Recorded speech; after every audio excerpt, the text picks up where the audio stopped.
Donc, merci beaucoup à tous de vous être rendus donc disponibles et de nous retrouver pour ce webinaire qui est consacré donc au programme SMS numérique et à l'évolution des usages qui se sont mis en œuvre avec ce programme dans le médico-social.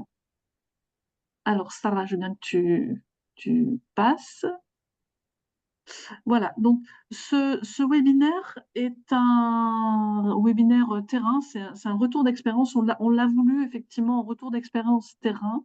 Et donc, ce retour d'expérience terrain, c'est la présentation en fait de deux projets et de deux contextes différents, donc avec deux participants de GRAP qui se sont engagés dans ce programme SMS numérique et qui aujourd'hui sont dans la phase des usages. Donc, merci beaucoup à vous, Monsieur Dutour et Monsieur Perrin, de vous être rendus disponibles et de participer à ce retour d'expérience terrain. Donc l'objectif, c'est bien celui-là, c'est d'avoir un retour d'expérience terrain de deux grappes différentes, dans des contextes différents, puisque ce sont des publics accompagnés différents, et donc d'expliciter en quoi ce programme SMS numérique a fait évoluer et a modifié en fait les usages concrètement au sein de vos établissements.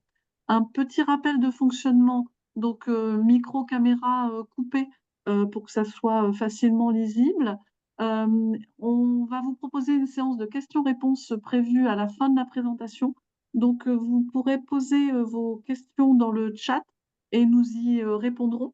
Si nous avions des questions auxquelles nous ne pourrions pas répondre dans le chat, on vous répondrait par la suite. Par contre, vous ne pourrez pas intervenir directement. Et ce webinaire est enregistré, donc voilà, de manière à ce que ça puisse être revu. Alors, les participants aujourd'hui à ce webinaire, euh, donc Monsieur Dutour, directeur général de la DPEP 36, et Monsieur Thierry Perrin, qui est co-administrateur du GCS du Morbihan, donc qui seront nos intervenants grappes terrain et qui exposeront leurs usages. Et puis effectivement, côté William, donc moi-même, Nathalie Magnier et ma collègue Sarah Hubert, qui sommes consultantes au sein de William, et nous avons une intervenante qui n'est pas précisée ici, qui est Laetitia No, qui pourra également intervenir.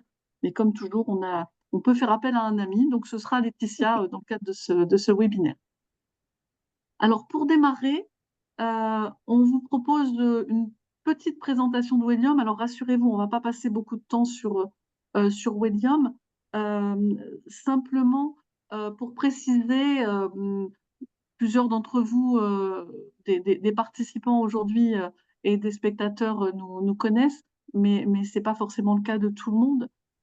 William est un cabinet conseil qui accompagne les établissements dans le secteur de la santé depuis pas mal d'années, puisqu'en fait, on a démarré nos activités en 2008.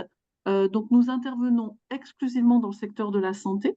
Ce qu'il faut retenir, c'est qu'on est un cabinet très pragmatique, très terrain, et en fait, on a notre ambition qui est toujours d'accompagner au mieux nos clients dans effectivement leurs projets, dans leurs interrogations, dans leur stratégie.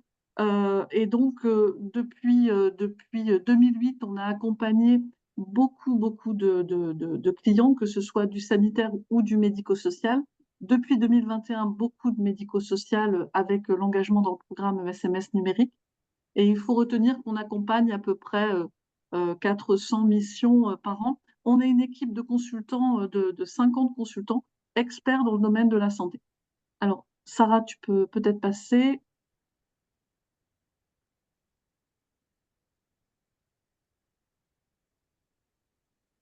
Donc, je ne vais pas vous lire tout cette slide avec nos atouts et nos réussites.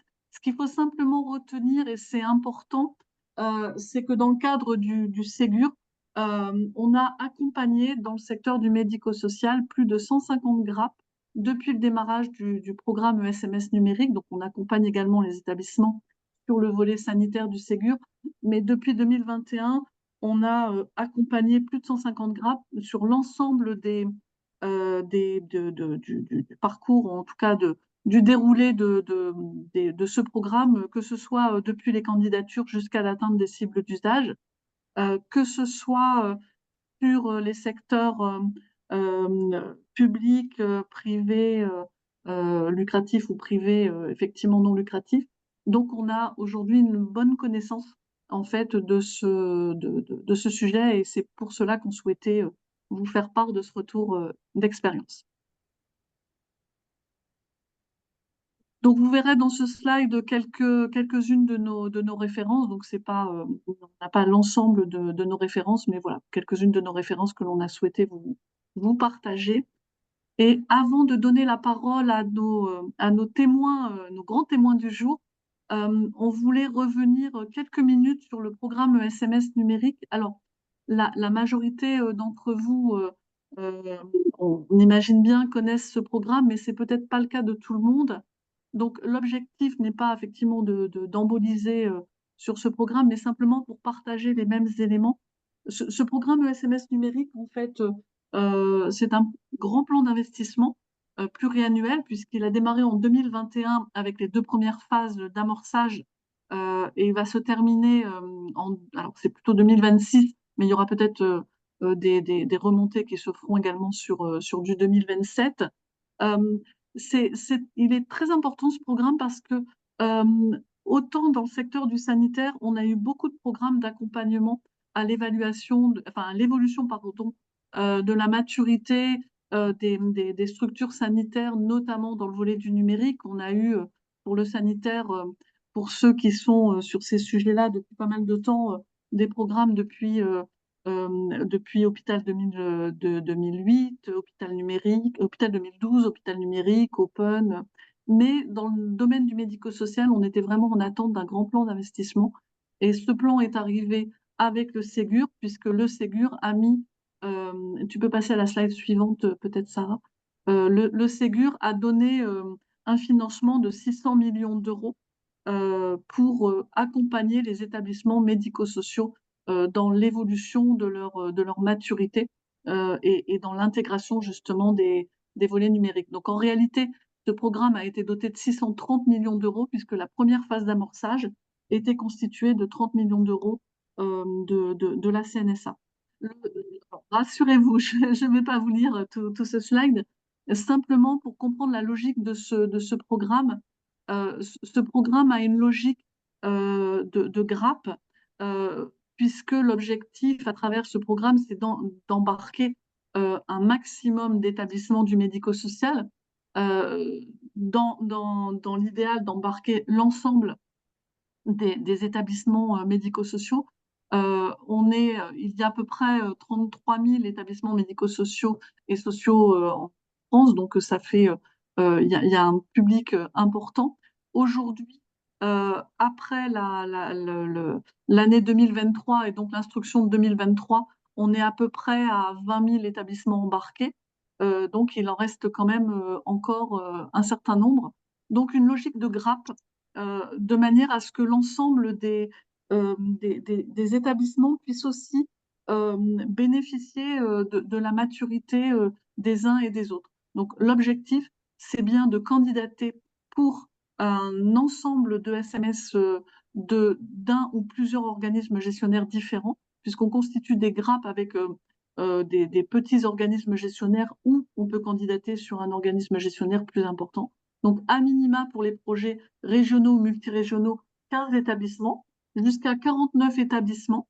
Alors, c'est idéal puisque il a pu y avoir des grappes avec des établissements, pardon, un petit peu moins d'établissements. Et au-delà de 49 établissements, on passe sur un projet national.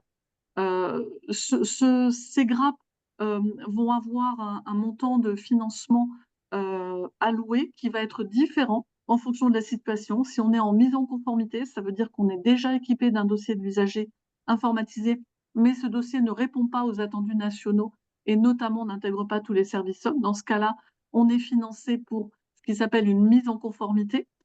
Si on n'a pas de dossier de l'usager ou si on a un dossier de l'usager qui ne répond pas du tout aux attendus et qu'on souhaite en changer, on est à ce moment-là dans une acquisition et bien évidemment, les montants de financement ne sont pas les mêmes quand on est en acquisition complète ou quand on est en mise en conformité.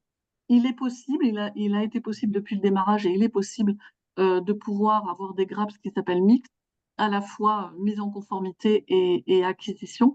Depuis l'instruction de 2023, quand on est en mise en conformité, on passe par le système du SONS, système ouvert non sélectif, qui permet effectivement la mise en conformité des établissements via ce programme national.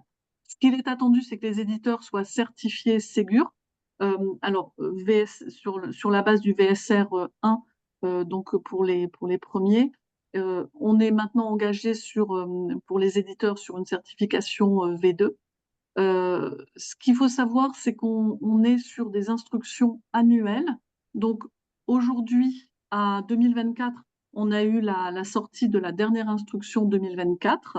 Il restera une instruction en 2025 pour clôturer le programme. Ce qu'il faut savoir, c'est qu'effectivement, que l'on soit en programme régional ou en programme national, finalement, la logique va être assez similaire, puisque on candidate, donc on se met en conformité avec un certain nombre de prérequis, notamment liés à la sécurité du système d'information, notamment liés à la sécurisation des données. Ensuite, on candidate, on constitue donc pour ça un dossier de candidature qu'on dépose sur la plateforme nationale Galis. Ensuite, il y a l'analyse du dossier, il est ou non retenu par l'ARS. Et quand il est retenu par l'ARS, à ce moment-là, on va avoir le versement de 50% du montant de financement alloué. Et ensuite, on remonte la roue qui est à droite. Donc, on met en place le DUI, on met en place les services SOC et on se met en capacité d'atteindre les cibles d'usage. Alors, il faut savoir que c'est beaucoup de conduite du changement. La grosse difficulté de de ces projets, n'est pas forcément toujours la mise en place d'un logiciel, mais elle est surtout dans la conduite du changement des utilisateurs. Et donc, c'est un gros volet, l'atteinte des cibles d'usage, l'accompagnement des utilisateurs. Et ensuite, on dépose nos cibles d'atteinte, on dépose l'atteinte de nos cibles auprès de l'ARS et on reçoit le solde de notre financement des 50%. Ça, c'est le projet régional. Dans le cadre d'un projet national, en fait, un projet national est découpé en plusieurs tranches, puisque il peut y avoir effectivement l'opportunité, en tout cas sur un projet national qui embarque beaucoup d'établissements, on ne va pas tout faire sur une seule tranche, mais chacune des tranches, en fait, va suivre le même modèle. Euh, voilà ce qu'on souhaitait vous partager sur le programme SMS numérique. Et donc, en date à retenir, c'est que les instructions, les appels à projets 2024 sont encore ouverts en région pour les projets régionaux jusqu'en septembre. Les projets nationaux est fermé, les projets multirégionaux également.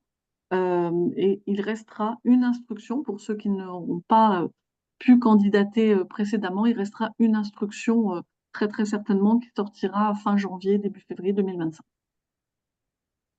Sarah, je te laisse la main pour la suite. Merci Nathalie. Donc pour la suite, nous vous proposons donc deux témoignages de deux clients accompagnés ou en cours d'accompagnement par William. Je tiens à préciser en préambule que les deux clients donc qui vont témoigner en fait représentent des établissements en fait qui s'inscrivent, des GRAP notamment, qui s'inscrivent dans deux contextes un petit peu différents, comme le disait et l'expliquait Nathalie. Pour la DPEP 36, donc qui sera représenté par Monsieur Dutour, on parle d'un projet d'acquisition sur le secteur du handicap et donc avec la solution Imago édité par Evolucare. Et puis pour le second témoignage du GC SMS Morbihan représenté par Monsieur Perrin, eh bien, il s'agit d'un projet de mise en conformité dans des EHPAD avec la solution NetSoin éditée par Teranga. Donc c'était voilà aussi important de préciser le contexte puisque voilà les retours qui vont être faits sont bien évidemment dépendant de ce contexte. Donc on va commencer avec du coup Monsieur Dutour, que je vais vous laisser le soin de vous présenter la grappe et puis le contexte de vos établissements. Merci. Bonjour à tout le monde. Oui, effectivement, donc je suis directeur général de l'FDPEP 36, une association de taille moyenne qui représente 17 établissements et services. On a la particularité d'avoir une diversification d'activités entre le secteur enfant, secteur adulte et divers services que le médico-social a développé ces dernières années, ce qui n'a pas été simple pour aborder le projet de déploiement d'une acquisition d'un logiciel DUI. Voilà, donc on s'est pour cela effectivement associé à une petite association locale du département de l'Indre pour répondre effectivement aux critères d'éligibilité à ce projet. Voilà ce que je peux dire de manière Voilà. simple. Alors juste pour vous présenter très rapidement, on va vraiment faire ça de façon très macro hein, pour présenter le projet d'acquisition donc de ces deux grappes. Eh bien voilà, c'est un projet hein, qui a commencé, on va dire fin novembre 2021. Il y a eu bien évidemment la contractualisation avec l'éditeur puisque on devait faire l'acquisition d'une solution DUI et donc effectivement référencée Ségur. Et puis le déploiement qui a aussi coïncidé du coup avec le début de l'accompagnement William a démarré eh bien enfin en tout cas novembre 2022 et vous êtes actuellement en cours de déploiement, en cours de déploiement des usages pour une fin de projet et donc des objectifs à atteindre, une remontée des cibles prévue pour cette fin d'année 2024. Je crois que je n'ai rien oublié, Monsieur Dutour. Je vous laisse me compléter si besoin. Oui, juste pour compléter ce planning, on a demandé une prorogation d'un an de la convention pour effectivement répondre aux objectifs de fin. Voilà, vous pouvez juste souligner cet aspect-là. Très bien. Donc, on a choisi hein, pour vous présenter les témoignages, en fait, de les aborder sous différents aspects. En premier lieu, en fait, avec les constats et les enjeux du programme, donc vus par votre association, Monsieur Dutour. Donc, on va commencer par ce sujet et je vous laisse le soin, du coup, de nous présenter ces constats et ces différents enjeux liés au programme. Alors effectivement, le premier constat, on est une petite association de taille moyenne avec un petit service de qualité hein, qui est représenté par 2 personnes. On n'a pas de service informatique propre interne, donc voilà, donc ça nous a limité un petit peu dans nos ressources internes pour développer ce projet. Et c'est pour cela qu'effectivement, on a fait le choix très rapidement de se rapprocher de William comme un expert pour nous accompagner dans ce programme SMS numérique. Effectivement, on n'a pas toutes les connaissances des systèmes d'information, on n'avait pas la connaissance de cet écosystème autour de ce programme SMS numérique. Et effectivement, William nous a apporté beaucoup d'éléments de réponse. Il y a un point important à souligner, c'est qu'il faut effectivement avoir un appui pour bien cadrer l'éditeur, hein, notamment dans le déploiement de la solution.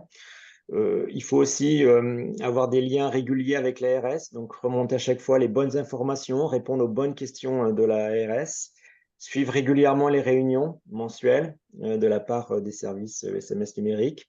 Et puis aussi, c'est effectivement suivre les avancées techniques, tous les services socles, où nous, on avait une connaissance parfois limitée sur les aspects. Hein, je pense au DMP, au circuit du médicament, voilà, l'INS, les habilitations, notamment de nos personnels médicaux ou même les personnels éducatifs. Donc tout ça, c'était beaucoup d'informations qu'on a été chercher auprès de William. Voilà, ça c'était le premier constat. Constat numéro 2, la nécessité de disposer des ressources pérennes. Oui, effectivement, pour s'engager dans ce déploiement, on a essayé de mettre en place une stratégie de formation. Alors nous, en interne, on a fait le choix de former des super utilisateurs qui eux-mêmes allaient former à leur tour leurs collègues. Bon, ce choix, il a été quand même plus ou moins critiqué, notamment par des faiblesses. Hein. On a connu effectivement beaucoup de turnover dans nos équipes sur le déploiement, la durée du déploiement. Ensuite, il faut du temps de mobiliser pour les professionnels. Il faut organiser les supports, il faut se préparer. Il faut mettre en place les équipes. Donc tout ça, ça demande beaucoup de temps en interne. Et voilà, donc il faut bien se préparer à une stratégie et un plan d'accompagnement des professionnels.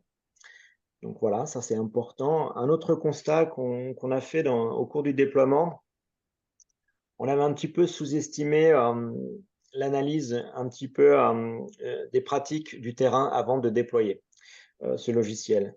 Et effectivement, par exemple, lorsqu'on a paramétré les profils utilisateurs dans le logiciel, on s'est rendu compte qu'on avait une disparité de nos pratiques, de nos professionnels à travers les différents pôles. Je rappelle, on a 4 pôles de 2 secteurs, enfants, adultes, donc des activités très diversifiées. Et ça nous a mis à mal pour harmoniser des profils utilisateurs et notamment des pratiques. Donc, il ne faut pas négliger effectivement cette analyse et du coup de retravailler les procédures et les outils avant de passer au paramétrage dans le cadre du déploiement. Donc, il faut le faire avec les professionnels. C'est vraiment ça qui est très important de ne pas oublier. Il permet du coup une meilleure adhésion aussi eh bien, des utilisateurs finaux par la suite. Donc voilà, ce constat, il est partagé effectivement par la majorité des établissements.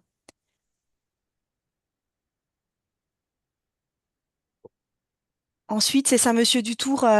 Vous souhaitiez du coup faire un retour sur les clés de succès du programme SMS numérique et puis du coup voilà l'implication de tous au sein de l'association. Je vous laisse la main. Oui, alors la première clé, c'est savoir d'où on part. Effectivement, on avait un petit logiciel, mais qui ne correspondait pas à un logiciel DUI. Donc, on s'est tout de suite posé les premières questions. Comment on reprend et quelles données on reprend à partir de ce logiciel? Donc, ça a été quel investissement on mobilise, quels moyens humains on mobilise autour de cette reprise de données. Donc là aussi, il y a eu des choix à faire et à mettre en place en termes de stratégie. Donc ça, c'est le premier point.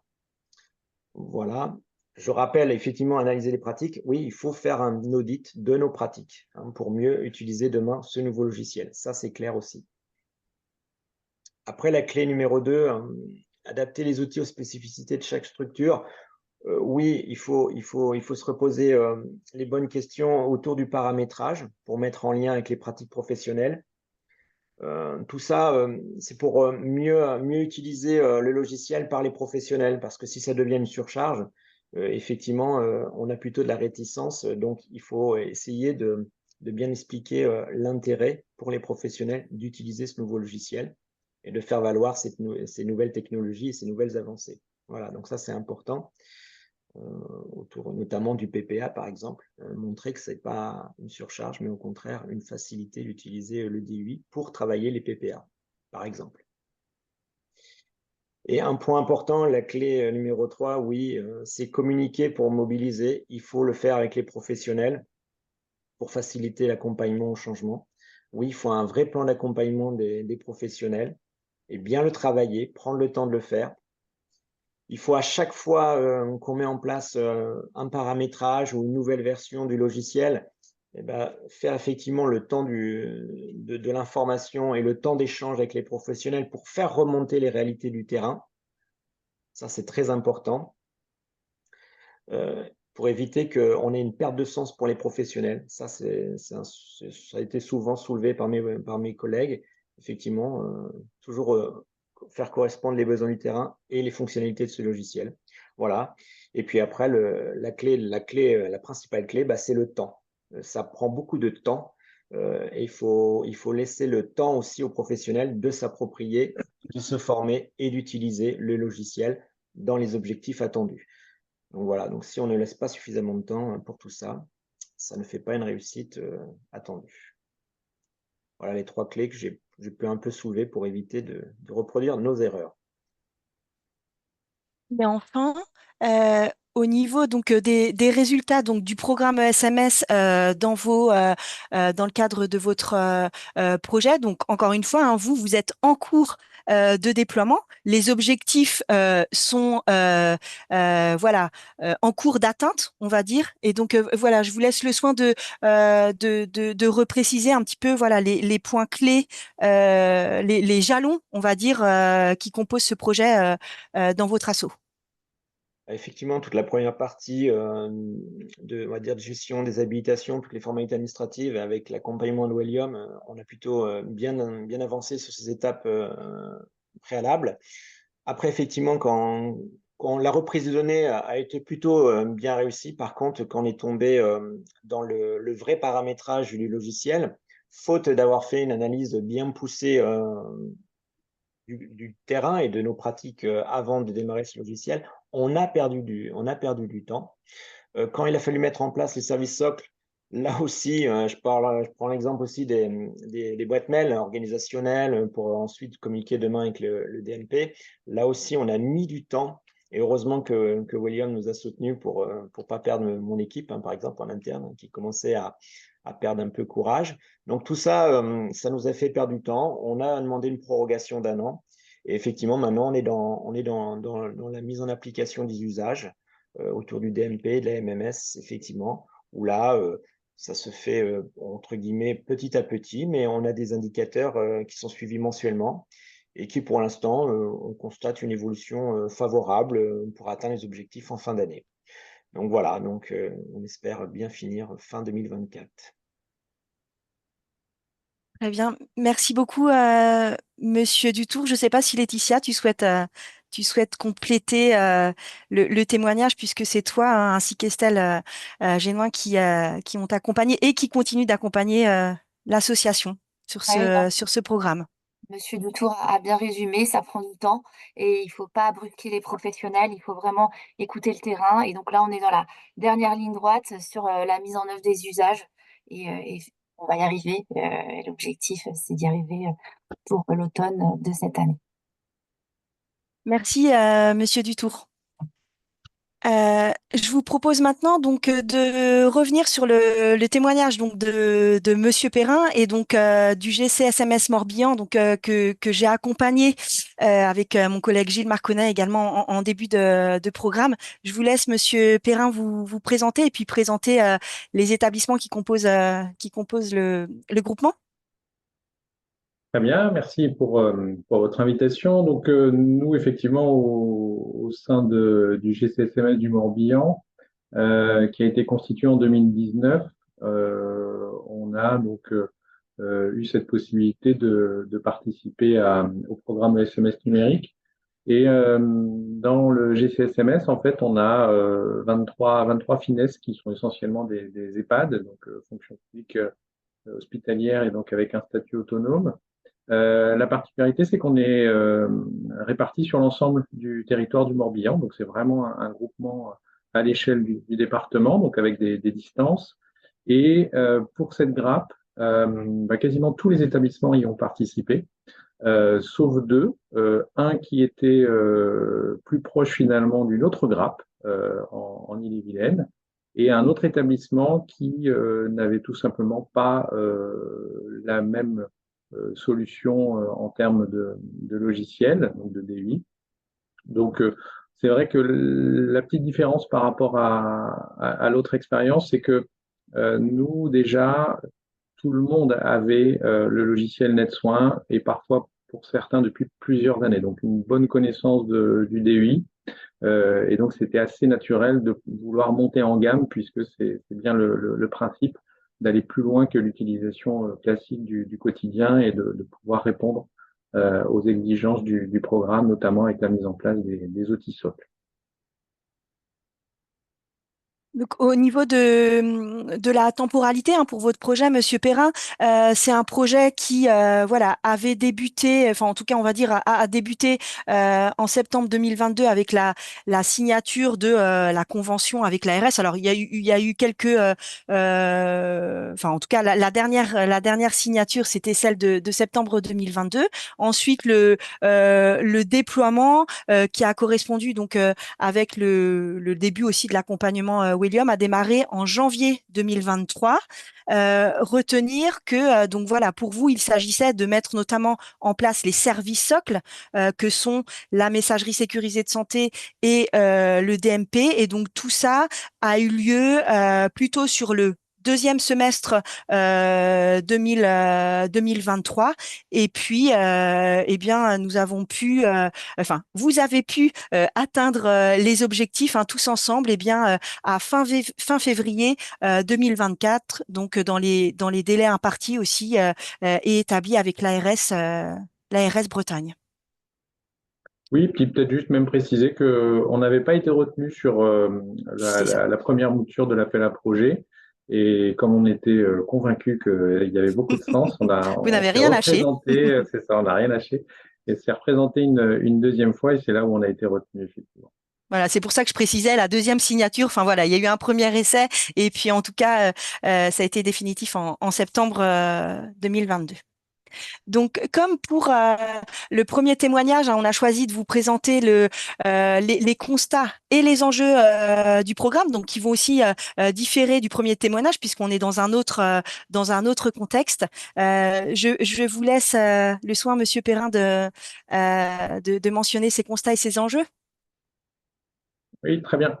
Euh, donc, par rapport à cette notion de mise en conformité, et même si on avait tous le même logiciel, le même DUI, on voit bien un petit peu comme ça a pu être signalé dans l'exemple précédent qu'il y a des maturités qui sont différentes, que ce soit en termes d'utilisation, de pratique, et donc bien évidemment en lien aussi avec les personnes, c'est-à-dire qui les utilise, des statuts qui sont différents en termes de médecin co, IDEC, aide-soignante. Bien évidemment, on va privilégier certaines potentialités du logiciel. Donc voilà, c'était le premier constat, c'était de se dire que tout le monde n'était pas au même niveau. Donc à la fois au sein d'un établissement, mais surtout entre les établissements et donc au sein de l'ensemble de la grappe. Et donc la première idée, c'était justement de pouvoir se dire comment on va faire pour essayer de mettre un petit peu tout le monde à niveau. Et puis aussi, surtout, partager un vocabulaire commun. Parce que je crois que dans cet appel à projet, il y a beaucoup d'acronymes. Alors, on a l'habitude dans le secteur médico-social de travailler avec des acronymes. Mais là, c'est vrai qu'au départ, encore une fois, médecin co, IDEC, on parle sur l'INS, MSS, etc. Donc, il faut expliquer tout ça et on a pu être accompagné aussi par le GCSI Santé avec des ateliers complémentaires. Mais ça a été nécessaire d'organiser avec William dès le départ une première session de formation pour qu'on parle tous le même discours. C'était bien évidemment un enjeu. Ensuite, la notion pour le deuxième constat de stabilité des équipes, on sait très bien que dans les établissements, il y a des mobilités qui s'opèrent et quand le projet dure, c'est toujours compliqué quand on perd quelqu'un en cours de route. Donc ça aussi, c'était quelque chose d'important de pouvoir travailler notamment avec la notion de binôme et que lorsqu'une personne part, bien justement qu'on ne perd pas de compétences et de connaissances puisqu'il faut pouvoir tenir le rythme. Et la preuve qu'on a réussi, puisqu'on a réussi à atteindre nos objectifs malgré des mouvements de directeurs, de cadres, ce qui est tout à fait naturel dans la vie de l'établissement. Pour le constat numéro 3, on est effectivement sur des implications des acteurs extérieurs qui sont parfois insuffisantes. Alors, je crois que c'est, entre guillemets, toujours d'actualité, on ne va pas se mentir. Là, on pense à quoi? On pense tout simplement au fait que c'est bien de mettre en place des INS pour pouvoir alimenter des DMP, mais en revanche, on constate aujourd'hui que les autres acteurs ne jouent pas forcément le jeu, alors parce qu'il y a certainement aussi des soucis en termes de compatibilité, d'installation purement technique. Mais on est quand même obligé de constater qu'aujourd'hui, quand on consulte les DMP des résidents, on peut y trouver des informations qui relèvent de l'établissement du florilège, puisque là, moi, je suis directeur d'un établissement médico-social.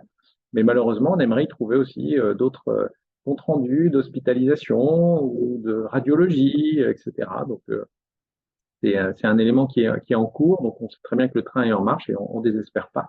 On va interagir. Mais voyez, je vais aussi d'ailleurs prendre un exemple concret. Encore ce matin, j'étais au téléphone avec un médecin et je lui ai demandé s'il était possible de déposer le dossier médical de son patient sur le DMP et ce qu'il a accepté. Et c'était beaucoup plus simple que de mettre un dossier médical sur une clé USB. Donc, vous voyez, une application concrète et efficace. Donc, il y a aussi des personnes qui jouent le jeu, c'était pour avoir une dynamique positive. On a quand même beaucoup utilisé la messagerie sécurisée de santé. Et là, j'étais agréablement surpris. Les médecins traitants se sont bien impliqués en fait, et aujourd'hui, c'est quelque chose qu'on utilise de façon quasi quotidienne. Enfin, quand je dis on, bien évidemment, je parle de ceux qui sont habilités, puisque en tant que directeur, je n'ai pas ces compétences-là, notamment pour accéder au DMP, bien évidemment. Et le dernier constat, c'est les démarches administratives. Je crois que c'est quelque chose à pas négliger. Donc, on a été quand même bien accompagné, que ce soit en lien avec le SONS, que ce soit en lien avec tous les documents à fournir. Je crois qu'il ne faut pas perdre de vue qu'il y a quand même aussi une notion de preuve, parce que bien évidemment, il y a des subventions, donc il faut pouvoir justifier aussi du travail réalisé. Et donc ça, c'est quand même un travail assez conséquent, donc faut pas l'oublier, et voire même, faut pas hésiter à demander à être accompagné par, en l'occurrence là ici avec William, sur cette partie, parce que c'est non négligeable et peut-être parfois sous-estimé en termes de timing. Au niveau donc des clés de succès hein, au niveau du GCSMS, Monsieur Perrin, voilà les clés de succès hein, qui avaient été mentionnées. Alors, effectivement, on l'avait mis en premier parce que je crois que c'est vraiment quelque chose qui a été un vrai socle tout au long du projet. C'est cette démarche en mode projet avec une comitologie. Donc, pour ceux qui n'ont pas forcément l'habitude, ça peut paraître un petit peu lourd, mais nous, on avait choisi d'utiliser plusieurs strates. Donc, forcément, il y a le comité stratégique où on a impliqué aussi l'ARS, le groupement de coopération régionale santé. Bien évidemment, il y avait William aussi dans la boucle. Et ensuite, on avait une déclinaison un peu plus opérationnelle avec un COMOP. Et dans ces COMOP, on avait les référents de chaque établissement. Donc, rappelons-le, on est vraiment sur l'échelle du département, donc on ne pouvait pas se déplacer forcément. Donc, c'était par le biais tout simplement de visio. Et ça, je crois que le fait d'avoir mis en place cette comitologie, clairement, ça fait partie des clés de réussite. Donc, ça, c'était une bonne chose. Et puis, ça a permis surtout aussi, avec ces COMOP, de pouvoir répondre à des questions très pratico-pratiques de la part des opérateurs, ce qui permettait d'apporter une espèce un peu à l'image des projets personnalisés qu'on doit faire au niveau des établissements. Bah, là, au moins, il y avait un suivi personnalisé et adapté. Deuxième clé, donc c'était la notion de changement, ça a déjà été évoqué, donc c'est vrai que du coup, je pense que c'est assez clair hein, quand on va changer des habitudes, comme dans tout projet, bah, il peut y avoir quelques freins. Euh, donc en soi, l'idée c'était vraiment de s'assurer que on était bien au clair, bien transparent sur l'intérêt et comment surtout on allait le faire, parce qu'il y a très souvent le côté opérationnel. Et donc on a pu mener des ateliers avec William sur qu'est-ce que c'est exactement ces outils socles et comment on va faire pour les mettre en place, parce qu'il y a il y a des notions en fait qui vont concerner que la partie administrative, il y a des notions qui vont concerner vraiment les opérateurs. Donc là aussi, c'est important de bien s'adapter et d'accompagner le changement de façon opérationnelle et intelligente. C'est-à-dire, quel intérêt d'aller expliquer comment on met en place les INS pour une infirmière? Ça ne la concerne pas, donc autant se concentrer sur d'autres choses. Exemple, la messagerie sécurisée de santé, elle les concerne beaucoup plus. Donc ça, c'était cet accompagnement du changement, accompagnement individualisé. Et puis la troisième clé, c'était la transparence, parce que clairement, à un moment donné, il y a une petite zone de turbulence hein, en lien avec la mise en place des projets personnalisés. Et du coup, on n'avait pas bien compris que nous, on avait nos projets personnalisés, mais on n'avait pas bien compris qu'il fallait les mettre à la sauce du DUI. Et donc, c'était pas seulement en fait le fait de scanner le petit document et puis d'aller le déposer sur le logiciel. Non, non, non, il fallait vraiment en fait utiliser l'outil pour le faire. Donc ça aussi, ça a pu générer un petit moment un temps d'explication et puis de remous parce que du coup, on change nos habitudes et donc du coup, faut se mettre en ordre de marche. Euh, mais on n'a pas perdu de vue l'objectif, hein, c'est-à-dire que au total, c'est vraiment que cet outil sert au quotidien. Et puis, pour la petite histoire, nous, c'est vrai on avait impulsé ce projet avec cette volonté de dire, voilà, l'exemple d'un EHPAD la nuit, une aide-soignante parce que tous les EHPAD n'ont pas forcément des infirmières la nuit. L'aide-soignante contacte le médecin urgentiste c'est quand même beaucoup plus confortable si le médecin urgentiste peut accéder au DMP du résident pour avoir toutes les informations en termes de traitement, dernier résultat du labo en termes de biologie, etc. Donc, c'était ça, en fait, notre vraie motivation au départ et c'est ce qui nous a permis justement de tenir et d'avancer malgré les petites turbulences rencontrées. Et justement, donc vous y êtes parvenu dans les délais impartis. Et donc les différents résultats autour de ce projet, je vous laisse les présenter, Monsieur Perrin. Oui, bah déjà sur la notion tout simplement d'atteindre des cibles d'usage. Au début, ça paraît un peu ambitieux quand on parle de 70%, 90%, etc. Bah, en fait, finalement, si on y arrive, et on y arrive finalement au départ, ça paraît un peu difficile. On ne voit pas forcément les statistiques augmenter, puis en fait, ça vient assez vite. Donc c'était quand même effectivement un enjeu collectif jusqu'à la fin et globalement on a quand même réussi à avancer en sachant que chacun avait sa liberté aussi d'agir. Hein. Donc on voit bien qu'il y a des établissements qui ont avancé plus vite que d'autres, mais après les autres ont récupéré. Et puis il y avait aussi cette notion bien évidemment d'entraide, puisque c'est ça le projet collectif, c'est chacun donner ses petites astuces aussi pour aider les autres. Le déploiement des usages, donc ça clairement, hein, c'est quelque chose qui a été réalisé avec succès et qui est toujours utilisé. Donc là aussi avec un peu de distance puisque le projet il est terminé. On constate que les usages sont toujours en cours, donc on est plutôt fiers. Et puis une efficience effectivement dans l'action à partager puisque ça nous a permis en fait de mutualiser sur des aspects, puisqu'on sait très bien que dans des DUI, il y a des paramétrages à opérer. Là, c'était très confortable dans le cadre de la grappe de pouvoir se dire, bah, tiens, voyons, toi, tu as fait quel paramétrage? Ah bon, tu as fait ça? Ok, bah, peut-être qu'on pourrait faire le même. Donc, c'était ça, en fait, le fait de partager des expériences et de pouvoir mutualiser les petits paramétrages du quotidien, notamment, par exemple, sur le DLU. Qu'est-ce qu'on fait comme choix au niveau de net soins? Vous pouvez cocher plusieurs cases de ce que vous allez mettre dans le DLU. Bah, ça, c'était un partage d'expérience entre plusieurs établissements pour dire, OK, bah, on va cocher les mêmes cases ou pas, puisque certains ont fait le choix aussi de ne pas cocher les mêmes cases. Et puis après, pour le DMP, on peut alimenter le DMP de façon automatique. Bah, quels critères on va retenir? Est-ce qu'on met tout d'un seul coup ou est-ce qu'au contraire, on fait des choix sur des évaluations qu'on mettrait de façon automatique? Pourquoi pas les prescriptions? Donc ça aussi, ça a été un échange et donc un partage au sein de la grappe. Très bien. Merci beaucoup, Monsieur Perrin, pour votre témoignage. Je vous propose du coup de terminer ce webinaire avec une présentation en fait du sujet cybersécurité. Alors je vous rassure, hein, on va être court en tout cas, et c'est Nathalie qui va vous présenter quelques informations à ce sujet et surtout les enjeux autour de toute cette cybersécurité dans le secteur médico-social. Merci Sarah. Oui, alors en fait, plus qu'une présentation de la cybersécurité, en fait, on souhaitait faire un petit focus sur ce volet-là, puisque l'informatisation et la mise en place de services numériques va avec la nécessité de renforcer la sécurité des systèmes d'information, puisqu'on donne effectivement bien plus le flanc à des attaques et des cyberattaques. C'est un sujet qui nous tient à cœur et dans lequel on est fortement impliqué côté William depuis plusieurs années. On a d'ailleurs un domaine chez nous spécialisé autour de la sécurité, la cybersécurité avec des experts cybersécurité.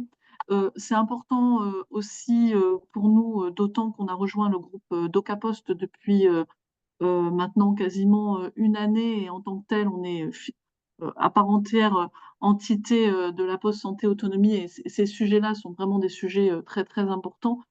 Le sanitaire est certainement beaucoup plus conscient et mature parce qu'ils sont rentrés en fait dans l'utilisation de ces volets numériques depuis bien plus d'années que le médico-social. Et ils ont été les premières cibles en fait comment dire, de cyberattaques. C'est vrai que il ne se passe pas de semaine sans qu'on entende parler de cyberattaques et de plus en plus autour d'établissements sanitaires.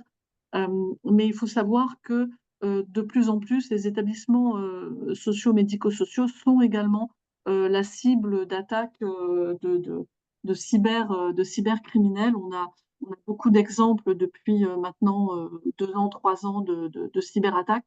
Et c'est vrai que nos institutionnels en tout cas, ont eu à cœur de prendre ce sujet et de soutenir et d'accompagner en fait pour renforcer. Donc il y a un certain nombre d'éléments et notamment d'aides, de programmes qui sont mis en œuvre, qui sont, comme je le disais tout à l'heure, surtout adressés aujourd'hui, déclinés dans le cadre du sanitaire, mais qui adressent également le secteur médico-social.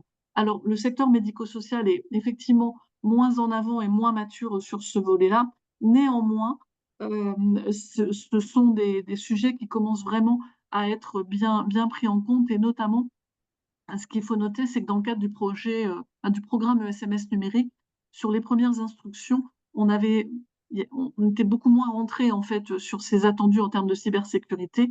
Et vous connaissez certainement tous maintenant le document en fait qui est la cybersécurité en 13 questions, qui est en fait un document très très bien fait côté DNS, qui permet d'évaluer finalement sa maturité par rapport à ce volet de la cybersécurité, et notamment de s'interroger sur là où on en est et les actions qui seraient à mise en œuvre, à mettre en œuvre, pardon, pour renforcer sa sécurité. Et notamment, il faut noter que dans les dernières instructions depuis 2023, pour pouvoir candidater, il est demandé de déposer, ou en tout cas de s'interroger sur ce volet-là de la cybersécurité. Vous avez certainement déjà entendu tous parler également du programme CARE, qui est un programme effectivement national qui a pour objectif que les établissements de santé soient beaucoup plus résilients et mieux préparés aux risques cybersécurité. Euh, Ils adressent à la fois le sanitaire et le médico-social à travers différents domaines sur lesquels effectivement les établissements vont pouvoir candidater pour mettre en place un certain nombre d'actions et être financés au regard de ces actions. Ça a d'abord été lancé dans le domaine du sanitaire, mais il faut savoir que à partir de la fin de cette année, ça va également adresser le secteur médico-social. Ça adressera le secteur médico-social à travers la déclinaison des exercices de gestion de crise cyber, qui ont déjà démarré dans certaines régions par des appels à projets notamment en Occitanie et en région Nouvelle-Aquitaine. Ça va toucher également la mise en place de ce qui s'appelle un PCRA, c'est un PCRA, donc un plan de continuité et de reprise d'activité. Donc petit à petit, il est attendu et c'est nécessaire en fait que les établissements médico-sociaux rentrent dans ces sujets et renforcent en fait leur, euh, leur capacité à résister en fait à ces cyberattaques. Donc voilà, on ne voulait pas vous en dire plus, mais simplement que vous ayez bien en tête qu'il y a des enjeux autour de la cybersécurité qui sont très forts et qui vont forcément impacter les établissements médico-sociaux plus qu'ils n'ont été impactés aujourd'hui. Et en tout cas, nous, on en est conscients et on communique et on souhaitait communiquer auprès de à la fois nos clients et également les personnes autour de ce webinaire. Voilà ce qu'on souhaitait vous partager. Sarah, je te rends la main. Oui, merci Nathalie. Donc voilà, il nous reste quelques minutes avant la fin de ce webinaire. Donc pour vous laisser nous poser les questions nécessaires, peut-être voilà des questions autour des différents sujets abordés, le programme SMS numérique par rapport au témoignage aussi de messieurs Dutour et Perrin. Donc voilà, on a quelques minutes et on vous laisse nous faire part de vos questions et bien via le fil de discussion, via le chat.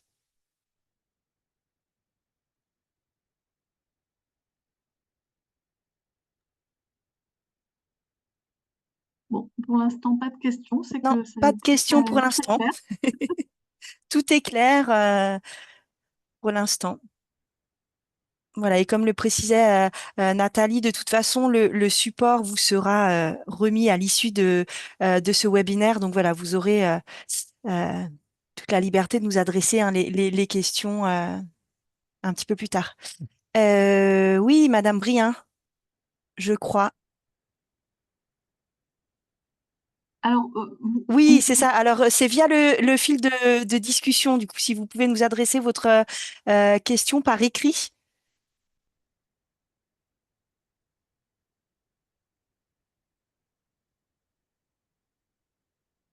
On a des mains levées, mais du coup, c'est Madame uniquement Bertrand également, oui. Si vous pouviez écrire dans le chat dans le fil de discussion. Ouais. vos questions.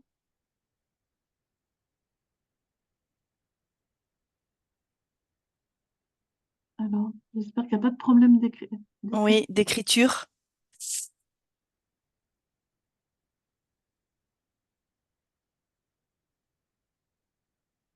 Est-ce que vous pouvez bien écrire, Sylvaine, dans le fil de discussion?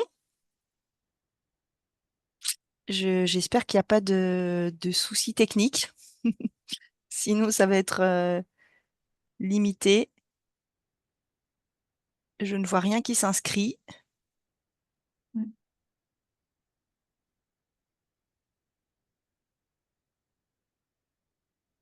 Si jamais il y a un petit souci, parce que c'est peut-être possible, dans ce cas-là, ce qu'on vous propose, c'est que vous nous envoyez un petit mail avec vos questions, de manière à ce qu'on puisse y répondre et partager avec les participants.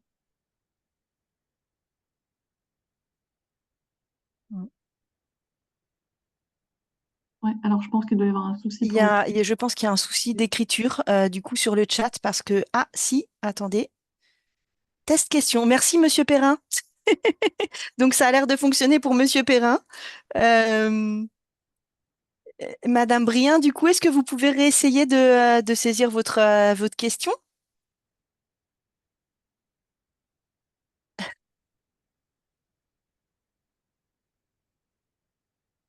Ouais, en fait, on a des participants qui lèvent la main, donc je vous invite vraiment à saisir vos questions, vos remarques dans le fil de discussion dans le chat. Alors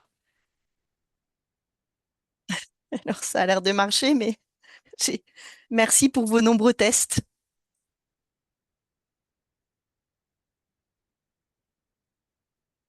Vous avez un petit carré en fait de Ah, saisie ça y est, pour écrire c'est vos bon. messages. Ouais,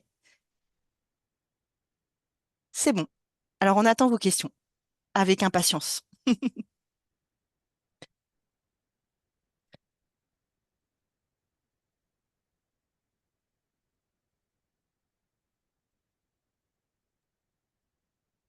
Alors, on a une question de Madame Brien, notamment concernant la reprise de données. Donc, ça s'adresse plus peut-être à Monsieur Dutour, mais pour la stratégie qui a été retenue pour la reprise de données dans le cadre de votre projet d'acquisition. Ou Laetitia d'ailleurs, hein, Monsieur Dutour ou Laetitia, si vous souhaitez répondre. Alors, ce que je peux dire, il y a eu un enjeu financier derrière la reprise des données.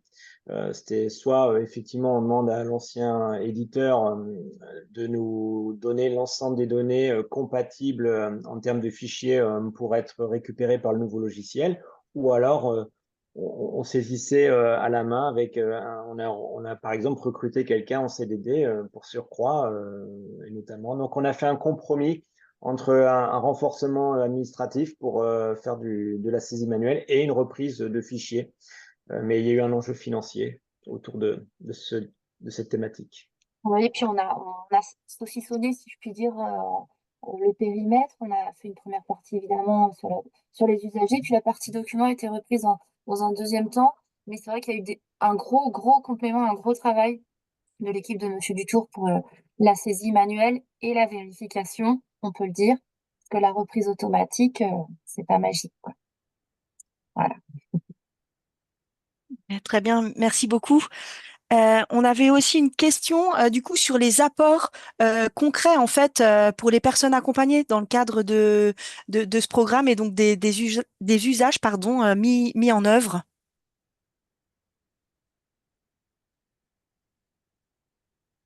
Est-ce que, Moi, je veux est-ce que bien. vous avez des éléments de réponse? Oui. Oui, je veux bien répondre. Alors, en fait, c'est vraiment l'amélioration en fait, hein, de la prise en soin, on va dire globale. En l'occurrence, là, on n'est pas de la personne âgée. On peut prendre l'exemple de la messagerie sécurisée de santé, donc où quasiment au quotidien, hein, les infirmières échangent des données sécurisées qui auparavant étaient utilisées avec la bonne vieille messagerie Outlook, avec les médecins, mais c'est pas seulement les médecins du coup locaux, ça peut être aussi d'autres médecins. Donc on peut contacter directement, on peut y mettre des pièces jointes, donc on peut échanger en direct. Donc de fait, ça peut faciliter aussi les échanges. Dans le cadre des EHPAD, on a aussi des liens avec des équipes mobiles de gériatrie, donc on peut utiliser en fait cette messagerie pour transmettre les infos. On va pouvoir aussi alimenter le DMP, c'est ce qu'on a évoqué tout à l'heure. Le fait d'alimenter le DMP, ça veut dire que inévitablement, vous pouvez avoir des utilisations concrètes au niveau de la transmission des informations. Et là, j'avais pris l'exemple tout à l'heure des urgences. Le médecin urgentiste qui a accès en fait au dossier du résident, bah, il va décider ou pas de réaliser une hospitalisation. Si on peut éviter une hospitalisation parce qu'on a des bonnes informations médicales avec le dernier bilan sanguin, etc., et au regard des éléments cliniques transmis par les soignants en pleine nuit, bah, ma foi, c'est peut-être aussi bien de rester dans son lit au chaud et puis de pouvoir éviter l'hospitalisation plutôt que d'être sur un brancard à 3 heures du matin. Donc voilà, c'est vraiment des choses très concrètes. On renforce la communication au niveau des éléments médicaux du dossier. Et comme on l'a dit tout à l'heure, on aimerait qu'il y ait un peu plus d'acteurs qui viennent nourrir aussi ce dispositif. Enfin, je ne sais pas si ça répond peut-être à la question de la personne. En tout cas, nous, c'est très concret. Moi, je voudrais souligner un point important. C'est ce qui est communicable vers les familles ou vers les partenaires et ce qui est effectivement circule entre professionnels. Il faut bien distinguer ces informations. Et nous, ça nous a mis un petit peu à mal pour bien répertorier ces informations entre professionnels en interne et ce qui doit être ou peut être transmissible vers les familles, les usagers ou voire les partenaires extérieurs. Donc là, on se pose encore pas mal de questions dans l'utilisation du logiciel pour faire circuler ces deux types d'informations qui sont primordiales dans le bon fonctionnement. Donc là aussi, on a encore quelques questionnements. Très bien, merci beaucoup. On avait aussi donc une question par rapport, alors si je comprends bien du coup, si la thématique, hein, effectivement, donc je pense que là vous faites référence, hein, monsieur Bard, notamment au service socle, etc. Est-ce que ça fait partie, enfin, est-ce que les acteurs terrain, les acteurs de la prise en charge, hein, sur le terrain sont formés en fait à ces thématiques. Et donc voilà, le fait d'avoir, voilà, de recevoir un vernis, hein, c'est tel que c'est mentionné, un minima un vernis, une sensibilisation pour préparer les équipes. Pardon, excusez-moi, Madame Bard, je vous prie de m'excuser. Préparer les équipes aux différents travaux nécessaires, du coup. Est-ce que c'est quelque chose alors, je vous laisse répondre, mais effectivement, on a notre petite idée sur la question.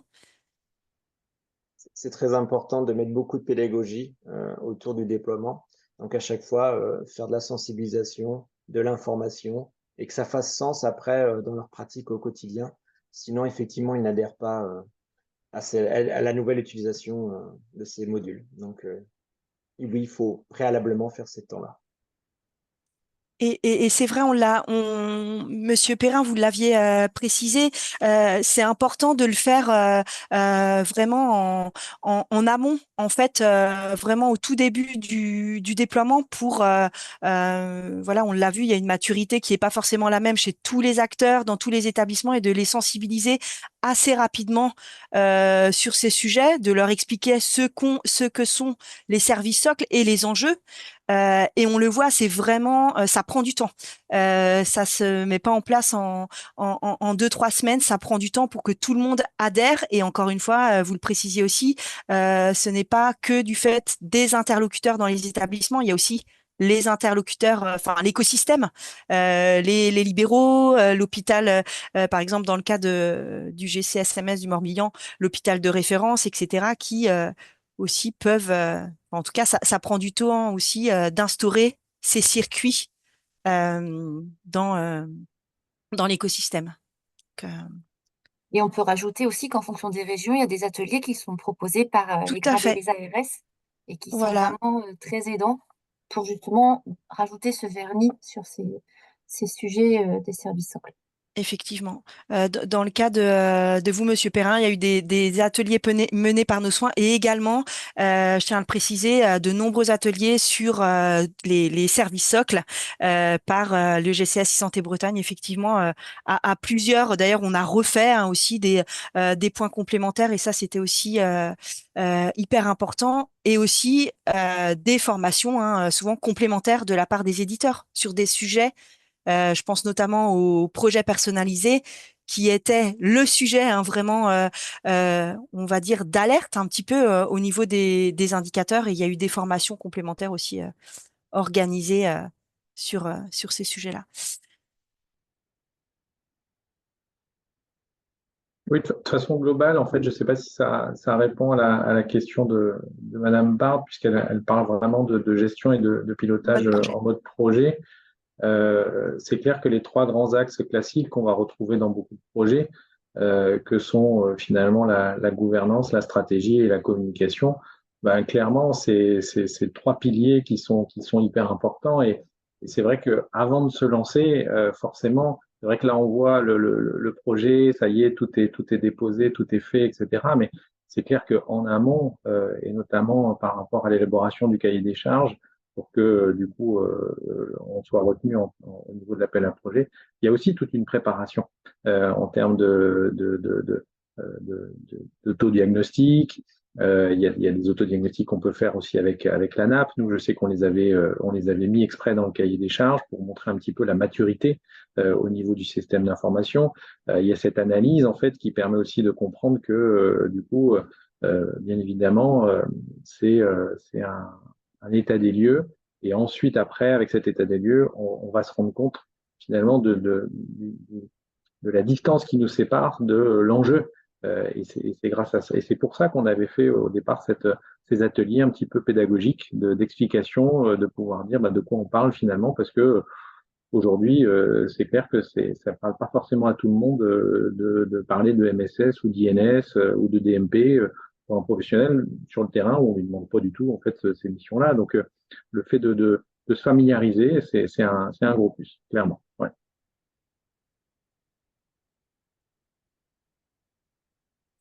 Y a-t-il d'autres questions? Je ne pense pas en avoir oublié. J'espère que non, en tout cas.